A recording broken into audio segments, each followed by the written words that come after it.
Hi, I'm Adam Sussman, Director of Research at TABB Group, joined today by Emmanuel Carjat, Managing Director of TMX Atrium, here today to talk about commodities.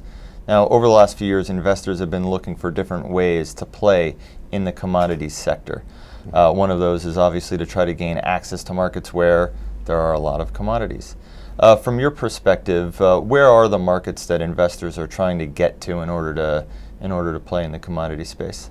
Right, so we're seeing two markets really where we're seeing a lot of traction with regards to the commodity space, and that's Canada and that's Russia. What we're seeing is that in both of those markets, which are heavily commodity driven on the equities front, investors are hungry to get into the markets and get exposure to commodities. Is it primarily the stocks that are in the commodity sector that is driving folks to try to access these markets, or does it go beyond that? It does go beyond that. I think the stocks are the primary drivers, but then they're also looking at derivatives of those stocks, so futures and options onto those stocks.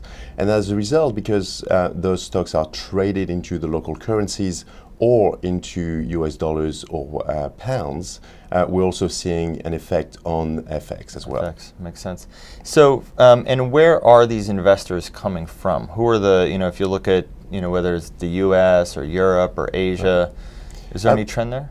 I would say it's global investors. We're seeing a global trend into commodities, and maybe initially driven by the US, if I had to venture a guess, but then Europe was very close to follow suit, and Asia is very present as well.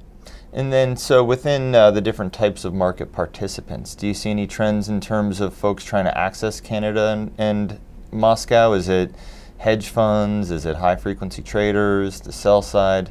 Right. So I think what we've seen is that the first movers would be hedge funds, high-frequency traders, where they see a potential opportunity to those markets. There is probably an underlying demand by the long-only funds and the type thereof, but that, as a result, drives up liquidity on those markets. And the consequence of this is that we're seeing high-frequency traders and prop firms that are then going into the market and making available additional liquidity.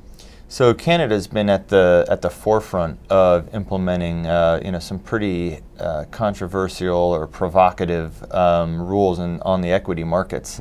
How is that impacting the demand for access to Canada, if at all? And what are some of the complications that these regulations bring up? Right, so I don't think we've seen much impact in terms of the demand. I think the demand is still quite strong. Mm-hmm. In terms of the complication that this brings up, we have a very strong ecosystem in Canada. So you have a whole lot of firms that are very prepared to provide guidance and to provide an explanation of how to work those rules. Right. Overall, I think the market has been reacting fairly well to those new rules. And again, not so much loss of interest as a result. I think the underlying trend of demand for commodity is what's and are there any additional rules that are being implemented in the next 6 months? Not that I know of. Well, that's good. keep us all busy. Moscow, on the other hand, has a long history of being difficult to access. Right. You can imagine just even buying hardware can be a heavy lift. Do you see any change in that, or is it still a pretty hard market to access? There's a couple of things that have been historically difficult. The first thing has been the infrastructure. It's been just getting there, essentially, right. Doing business there, and that still is a tough location to trade in. Pretty closed market. Yeah. It is a closed market. It's difficult to even import kits. Right. Getting the right certification for the kit you want to import there is difficult. So that's there. We're trying to make it easier for our customers to get in. We have the infrastructure already there. We have a number of things that we can do to help our clients trade in that location. The second part of trading in Russia has always been how far it is from trading in Western environments. Right.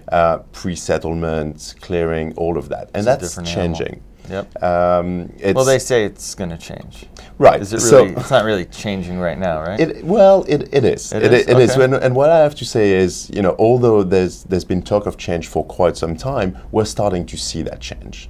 And I think a lot of it is driven by the fact that there's more and more demand for the market, right. and the market itself is trying to promote itself as a location to trade commodities and other asset classes as well.